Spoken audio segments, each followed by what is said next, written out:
On today's video, we're going to see how to change bent handlebar on a Ninja 400. So it's been put down once, I believe, so you can see a little bit of rusting here. That's because the bar is bent. What I have here is slip-on bar, the exact same replica, and you can see the angle difference here. It's supposed to be slightly outward. I can show you how the difference.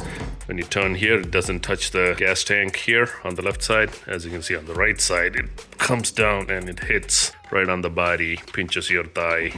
So it is a little bent, need to straighten out like that. So let's get started on taking this apart and replacing it with this used part. Number 5 on the top bolt and number 6 on this. You don't have to take the bottom one, just the number 6 here, number 5 there on the Allen wrench. All right, after removing the set screw, just leave this in for a bit and let's remove the accessories. This too, it's 5mm, and then these are regular screws in the back. So let's remove that. Now this you have to completely take it off so that, all right, clamp this out. So this completely comes off, that's good. Now this has regular Phillips screws in here. Let's do that. Right, these are regular Phillips screws.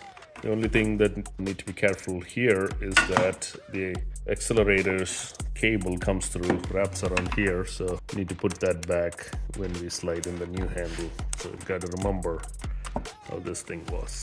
So these two screws are out, regular Phillips head, and we got that off. Now this piece should separate from there. As you can see, the switch is separate, but this routing, just remember that this needs to slide off eventually while replacing. All right, next thing, 5mm bolt inside, and it is pretty tough, so put a bigger breaker bar on this to loosen it. It's a little bit tight, but comes off. The spindle comes off separately. As you can see, it's loosening. That's good. All right, that's out. Now this thing will just slide off. Just be careful about these. And finally, time to take off the top bolt here, that we can slide this way and keep cable intact. Okay, so we pull that off gently, keep it in the same position so we can put the new handle right there. Right, here goes the new handle. Don't need lubrication or anything, it's just nice and smooth. Same setup. Basically reassemble everything back. This is the harder one to reassemble, the cable. Tighten halfway, put the bolt, and then massively tighten it after. Reinstalling the set screw so the position is set, and after that we can tighten this so that the clamp is immobile at that point, and then figure out the accessories, the accelerator, the brake reservoir, and the horn and all that. These two are set. Handlebar is solid. Now we have to put everything back. And reinstalling the handlebar spindle. It's got Loctite on it, so it stays tight.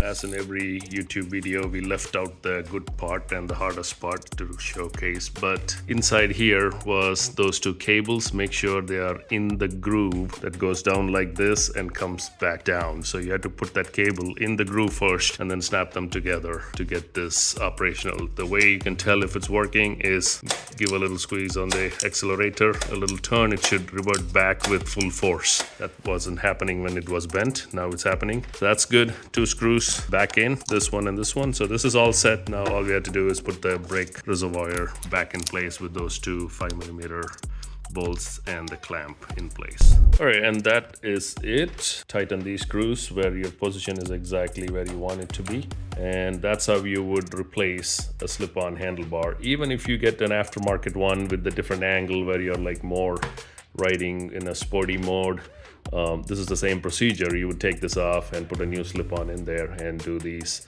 and you would do the same on the left side too. So that is how you would change a handlebar on a Kawasaki Ninja 400, and I'll see you on the next video.